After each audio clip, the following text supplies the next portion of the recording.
So China just called OnlyFans a disease. Not a business. Not a platform. A literal disease that's destroying civilization from the inside out. And honestly, they might have a point. But before you click away thinking this is some boring political rant, let me tell you about Wang Wei, a 34-year-old software engineer from Shanghai who accidentally became China's most wanted man because of a feet pic subscription. Yeah, you heard that right. Feet pics. Hit that subscribe button and turn on notifications because by the end of this video, you're going to understand why governments are legitimately terrified of what OnlyFans represents. And it's not what you think. Let's get the facts straight first. In late 2024, China didn't just block OnlyFans like they block Facebook or Twitter. They went full nuclear. The Cyberspace Administration of China released a statement that literally compared the platform to opium. Remember, this is the same country that fought 2 wars over opium in the 1800s, so when they make that comparison, they're not playing around. The official statement called OnlyFans part of a Western cultural invasion that promotes moral decay, destroys family values, and encourages parasitic economic behavior. That last part is key, and we'll get back to it. But here's where it gets interesting. The ban didn't come out of nowhere. Between 2022 and 2024, Chinese authorities documented over 47,000 cases of what they called digital prostitution networks, operating through VPNs to access OnlyFans. Chinese creators were reportedly making an estimated $890 million annually on the platform, with some top earners pulling in $200,000 per month. That's more than most Chinese doctors make in a decade. The government's problem wasn't just the adult content. China already has strict laws against pornography. What really freaked them out was the economic model.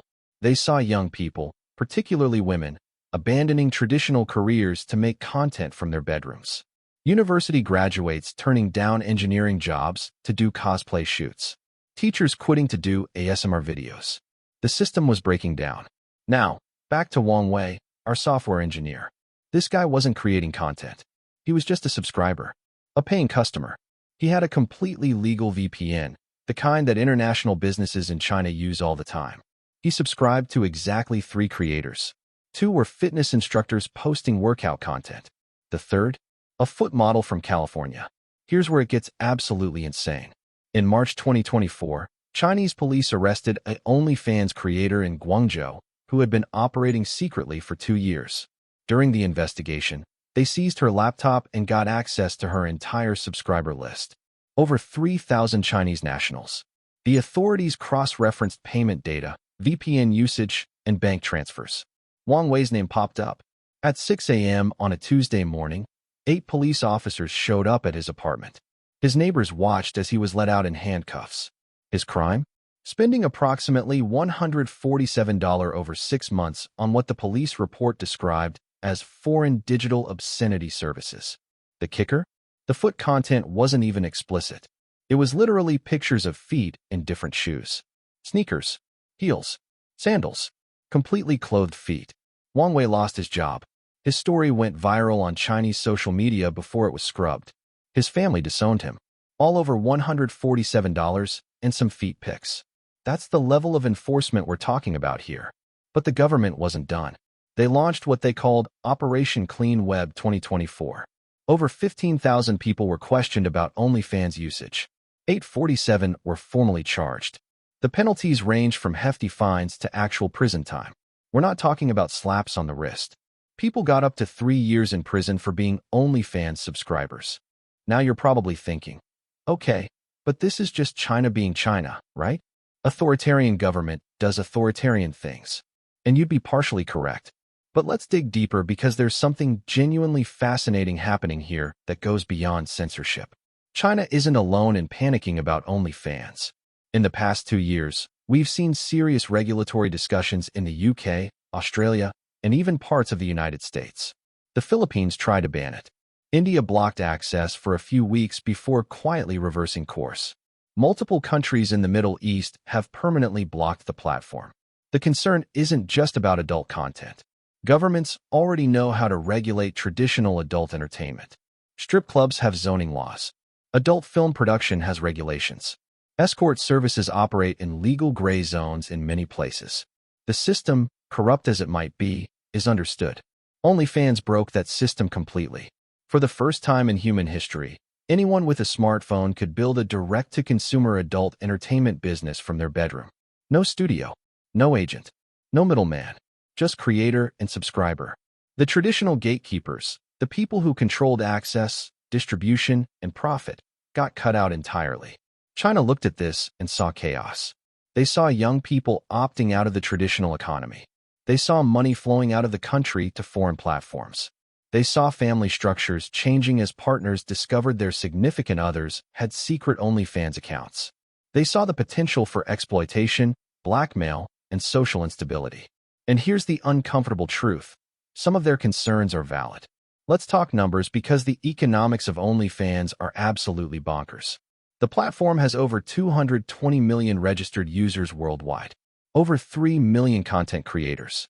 In 2023, OnlyFans paid out over $5.5 billion to creators. That's billion with a B. The top 1% of creators, about 30,000 people, make an average of $100,000 per year.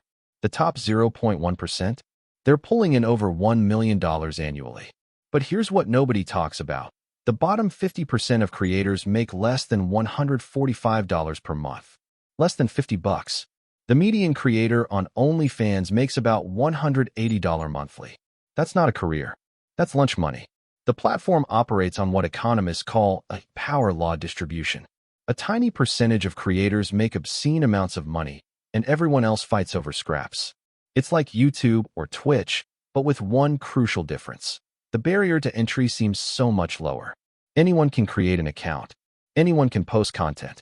Anyone can theoretically make money. This creates what psychologists call a lottery effect. People see the success stories, the college student who paid off loans, the single mom who bought a house, the model who became a millionaire, and they think, that could be me. They don't see the thousands of creators grinding away for months, making barely anything. China looked at this economic model and said, this is gambling with extra steps. They weren't entirely wrong. From the government's perspective, they're watching educated young people with valuable skills chase an extremely low-probability jackpot instead of contributing to the real economy. A software engineer who could be developing AI technology instead makes feet content. A nurse who could be treating patients instead does lingerie modeling. A teacher who could be educating the next generation instead does ASMR roleplays. Is that actually a problem? That's a genuinely complex question. Let's address the elephant in the room, the whole moral decay argument. China's official stance is that OnlyFans represents Western decadence corrupting traditional Chinese values. Family, work ethic, modesty, collective good over individual gain. These are the pillars they claim are being eroded. But here's where it gets hilariously hypocritical. China has a thriving domestic adult entertainment industry. They banned OnlyFans, but they didn't ban live streaming platforms where hostesses perform suggestive dances for virtual gifts that convert to real money. They didn't ban the karaoke bars where companionship services happen. They didn't ban the massage parlors that everyone knows aren't just about massages. What they banned was the decentralized, uncontrollable version of something that already exists. The moral decay argument is almost never about the actual morality. It's about control. When sex work happens in registered establishments that pay taxes and can be monitored, governments tolerate it. When it happens peer-to-peer through encrypted platforms with international payment processors, governments freak out. There's a famous case from 2024 that perfectly illustrates this hypocrisy. A Chinese actress named Liu Meishi got arrested for running an OnlyFans account where she posted artistic nude photography. Nothing explicit. Think museum-quality fine art photography. She made about $45,000 over 18 months. She was sentenced to 2 years in prison and fined $100,000. 2 months later, a massive prostitution ring operating out of luxury hotels in Beijing got busted. Over 200 women involved. Millions in revenue. The ringleaders got 3 years in prison and smaller fines. The women who were essentially being trafficked, they got deported or released with warnings. So an independent creator making artistic content in her own home got a harsher sentence than organized sex traffickers. That tells you everything you need to know about what's actually going on here. Here's where this story gets really big. China's ban on OnlyFans isn't just a Chinese story. It's the opening move in a much larger global battle over how the internet operates. For the past 30 years, the internet has operated on a mostly borderless model. Content created anywhere could be accessed anywhere. Money could flow freely across borders through digital payment systems. Platforms operated globally with minimal localization. That era is ending. China has pioneered what's called digital sovereignty, the idea that nations have the right and responsibility to control what happens on the internet within their borders. The Great Firewall was just the beginning. Now they're going after financial flows, creator economies, and platform business models. And other countries are watching and learning. The European Union's Digital Services Act gives them unprecedented control over online platforms. India has implemented similar regulations.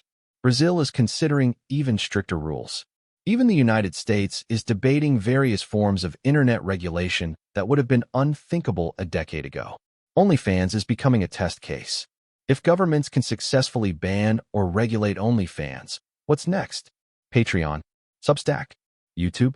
Any platform that enables direct creator-to-consumer transactions could be on the chopping block. The stakes are enormous.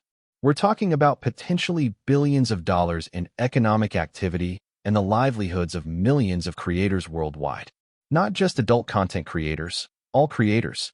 Let's get back to the human level, because behind all these statistics and regulations are real people whose lives got turned upside down. There's the story of Zhang Jing, a 28-year-old art student in Beijing who created an OnlyFans account to fund her master's degree. She posted tasteful boudoir photography, the kind you'd see in high-end fashion magazines. She made about $30,000 over 2 years, enough to pay for her education without burying herself in debt.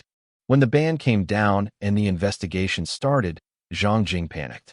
She deleted everything, changed her phone number, and avoided public places for weeks. She was never officially charged, but the fear and stress triggered severe anxiety. She dropped out of her master's program. Last anyone heard, she'd moved to a small village in rural China where nobody knew her story. Or consider Chen Wei, a 45-year-old divorced father of 2. He wasn't a creator. He was a subscriber who spent about $50 monthly on fitness content and cooking tutorials. Yeah, OnlyFans has a lot of non-adult content that nobody talks about. Chen Wei got caught in the Dragnet investigation, lost his job as a mid-level manager at a telecommunications company, and now works as a delivery driver. His kids know why he lost his job. His ex-wife used it in custody proceedings. These aren't criminals. These aren't bad people. They're just people who got caught in the crossfire of a government trying to maintain control in the face of rapid technological change. But here's the thing. The crackdown isn't even working. Chinese tech forums are filled with discussions about which VPNs still work, which payment methods are safe, and how to access OnlyFans without getting caught. The demand didn't disappear. It just went further underground. All China accomplished was pushing the activity into darker corners where it's harder to monitor and potentially more dangerous. They didn't solve the problem. They just made it worse while ruining a bunch of lives in the process. Let's get philosophical for a minute, because this whole situation raises some genuinely deep questions about society, technology, and freedom. Is OnlyFans empowering or exploitative? The answer is frustratingly both. For every creator who found financial independence and control over their own content, there's another who felt pressured into doing more explicit content than they were comfortable with because the algorithm rewards it. For every subscriber who found community and connection, there's another who developed unhealthy parasocial relationships that replaced real human connections. The technology is morally neutral. It's a tool. But like any tool, it can be used for good or harm. China's approach is essentially to ban the tool entirely rather than deal with the complexity of regulating how it's used. That's the easy solution. It's also the lazy solution. And historically, prohibition never works. The United States tried to ban alcohol. It created organized crime and made drinking more dangerous. Countries that ban marijuana just create black markets and criminal enterprises. Prohibition of any widely desired thing consistently fails throughout human history. China is trying to prohibit a form of digital economic activity that millions of people want to engage in. They will fail. The activity will continue. It will just happen in ways that are harder to regulate and potentially more dangerous. A smarter approach would be to regulate, tax, and create safeguards. Make sure creators are of legal age and operating voluntarily. Ensure fair payment processing. Require transparent content moderation. Create pathways for creators who want to exit the industry. But that requires nuance and complexity, and authoritarian governments don't do nuance. So where does this all go from here? China's ban on OnlyFans is likely just the beginning of a broader crackdown on creator economy platforms. They've already started targeting VPN providers who enable access. They're implementing facial recognition verification for online content creation. They're requiring all live streamers to register with real names and government IDs. The goal is clear: complete control over who can create content, what they can create, and how they can monetize it. Other authoritarian regimes are taking notes. Russia, Saudi Arabia, Iran, they're all watching China's playbook. We're seeing the balkanization of the internet accelerate. The dream of a truly global, borderless digital space is dying. But here's the interesting thing. Decentralized technologies might provide a way around this. Cryptocurrency, blockchain-based platforms, and decentralized social networks could theoretically operate outside government control. No central servers to block. No centralized payment processors to pressure. Just peer-to-peer transactions that governments can't easily monitor or stop. There are already blockchain-based alternatives to OnlyFans being developed. They're primitive right now, but they're getting better. If governments crack down too hard on centralized platforms, they might accidentally accelerate the adoption of truly decentralized alternatives that they have even less control over. It's the classic authoritarian trap. The harder you squeeze, the more slips through your fingers. Let's cut through all the noise and get to the real issue that nobody wants to talk about. The OnlyFans phenomenon, and China's reaction to it, is fundamentally about the collapse of the traditional economic social contract. For generations, the deal was simple: get an education, work hard at a respectable job, contribute to society, and you'll be rewarded with financial stability and social status. That deal is broken. College graduates with advanced degrees can't afford housing. Traditional careers often pay less than gig economy side hustles. The path to middle-class stability that previous generations took no longer exists. When a 22-year-old can make more money posting selfies on OnlyFans than they could as a teacher, engineer, or nurse, that's not a moral failing on their part. That's a systemic economic failure. China sees this and panics because their entire system is built on the idea that traditional work equals value and social contribution. If people can opt out of that system and still achieve financial success, the system loses legitimacy. But instead of asking why their economic system isn't providing adequate opportunities for young people, they just ban the alternative. It's like treating a fever by breaking the thermometer. The West has the same problem, just with more denial. We don't ban OnlyFans. We just shame the people who use it, mock the creators, and pretend it's a fringe phenomenon rather than a symptom of deeper economic dysfunction. Here's the uncomfortable truth. If traditional economic pathways were actually working well, OnlyFans wouldn't have millions of creators. People would be choosing those traditional paths because they'd be more attractive, stable, and lucrative. The fact that so many people are willing to trade privacy, deal with stigma, and compete in a ruthless market just for a shot at making decent money tells you everything about how inadequate the traditional economy has become. So what have we learned? China banned OnlyFans and called it a Western disease, but what they're really fighting is the future of work in the digital age. They're trying to force millions of people back into an economic system that isn't serving them particularly well.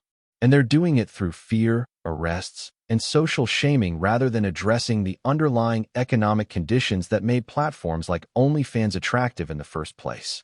Wang Wei, our software engineer with the Feet Pick subscription, became a cautionary tale. His life was destroyed over $147 and some completely innocent content because the government needed to send a message, conform or suffer. But here's what they didn't count on. The internet interprets censorship as damage and routes around it. The creator economy isn't going away. It's going to evolve, decentralize, and find new ways to operate outside government control. The question isn't whether platforms like OnlyFans will continue to exist. They will, in one form or another. The question is whether governments will learn to regulate them sensibly or whether we're headed toward an increasingly balkanized internet, where every country operates its own isolated digital ecosystem. Personally, I think we're heading toward the latter, and that's going to have consequences we can't fully predict. But they probably won't be good. If you made it this far, you're part of the problem. Just kidding. You're actually awesome. Here's what I want you to do. Leave a comment and tell me what you think. Is China right to ban OnlyFans? Is it a symptom of economic dysfunction? Or am I completely off base here? And seriously, if you haven't already, subscribe to Trust Me FM. We tackle complex stories like this every week. No clickbait. No dumbing it down. Just deep dives into the weird intersection of technology, culture, and economics. Hit that notification bell so you don't miss the next one. Share this with someone who needs to hear it. And remember, question everything. Trust the process. Trust me, fam. I'll see you in the next one.